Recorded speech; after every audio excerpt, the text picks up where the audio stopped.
Let's talk about how to fix a misleading content, or what it might also be called a misleading representation suspension or ad disapproval in Google Ads. My name is John. I'm the CEO of StubGroup. We are a Google Premier partner and the #1 resource in the world for fixing Google suspensions and policy violations.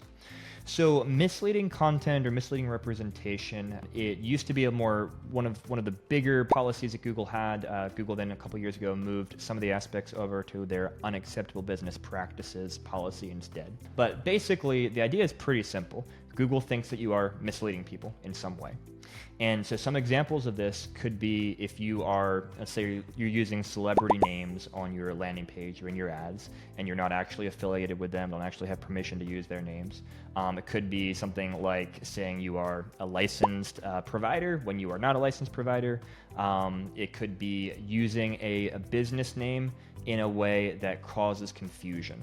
So for example, let's say that you sell accessories that are compatible with Apple products, and you use a business name like, I don't know, Apple Accessories or something like that.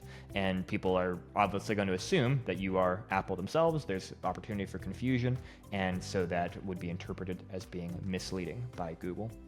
So if Google is correctly flagging you for this policy, then fix it. If you're doing one of those things and you are trying to mislead people, stop trying to mislead them and fix those issues.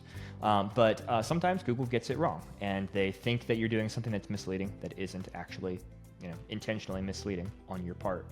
And so really what you've got to do to try and fix this is you've got to put yourself into Google's shoes, and you've got to really dig deep into your ad account and your website. And if you want help with this, we have links to very comprehensive guides, links in the description below, that you can go get for free on our website for doing an audit of your ad account, an audit of your website from a Google policy perspective.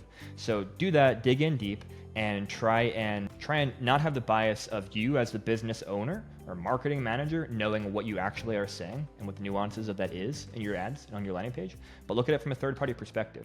And sometimes when you make that mindset shift, you realize, oh yeah, maybe this keyword here, or having this logo here, or this statement here could be considered misleading by someone who doesn't really understand what's going on.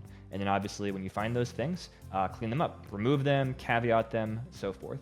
It's also really important to have the appropriate disclaimers in on your website. And we have a lot of kind of templates and information about disclaimers in that website audit guide that I mentioned that you can get for free from StubGroup.com. And so have a disclaimer. If you're in the health space, you have disclaimers, have before and after disclaimers, like individual results may vary, for example. If you're in the legal space, there's disclaimers for that. There's disclaimers for lots of different industries. But at the end of the day, just try and make it as clear as possible. Avoid misleading or anything that could be interpreted as misleading. And then in your appeal, be very explicit about what you changed, about what you're going to do moving forward to make sure that things are as clear as possible for the people who are visiting your website, and then work through Google's appeal process to get that sorted out. And if you need help with this, if you want to get it done the right way, work with the experts, please reach out through StubGroup.com, and our team would love to get this taken care of for you.